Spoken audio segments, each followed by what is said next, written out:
Chapter 52.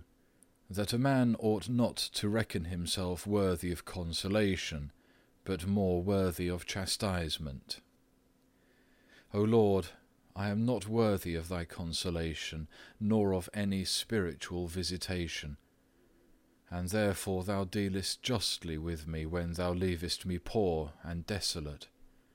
For if I were able to pour forth tears like the sea, still should I not be worthy of thy consolation. Therefore am I nothing worthy save to be scourged and punished, because I have grievously and many a time offended thee, and in many things have greatly sinned. Therefore, true account being taken, I am not worthy even of the least of thy consolations. But thou, gracious and merciful God, who willest not that thy works should perish, to show forth the riches of thy mercy upon the vessels of mercy. Romans 9 verse 23. Vouchsafest even beyond all his own deserving to comfort thy servant above the measure of mankind. For thy consolations are not like unto the discoursings of men. What have I done, O Lord, that thou shouldst bestow any heavenly comfort upon me? I remember not that I have done any good, but have been ever prone to sin and slow to amendment. It is true, and I cannot deny it. If I should say otherwise, thou wouldst rise up against me, and there would be none to defend me. What have I deserved for my sins but hell and everlasting fire? In very truth I confess that I am worthy of all scorn and contempt.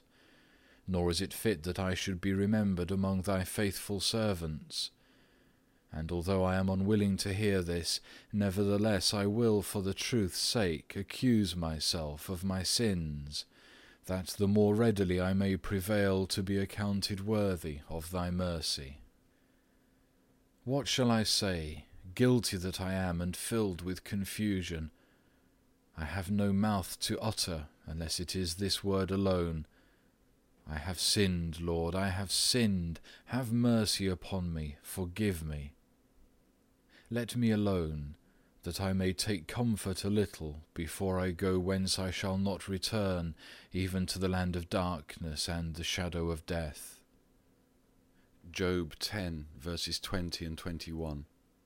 What dost thou so much require of a guilty and miserable sinner, as that he be contrite and humble himself for his sins? In true contrition and humiliation of heart is begotten the hope of pardon. The troubled conscience is reconciled. Lost grace is recovered. A man is preserved from the wrath to come, and God and the penitent soul hasten to meet each other with a holy kiss. Luke 15 verse 20. The humble contrition of sinners is an acceptable sacrifice unto thee, O Lord, sending forth a smell sweeter far in thy sight than the incense. This also is that pleasant ointment which thou wouldst have poured upon thy sacred feet, for a broken and contrite heart thou hast never despised. Psalm 51 verse 17. There is the place of refuge from the wrathful countenance of the enemy. There is amended and washed away whatsoever evil hath elsewhere been contracted.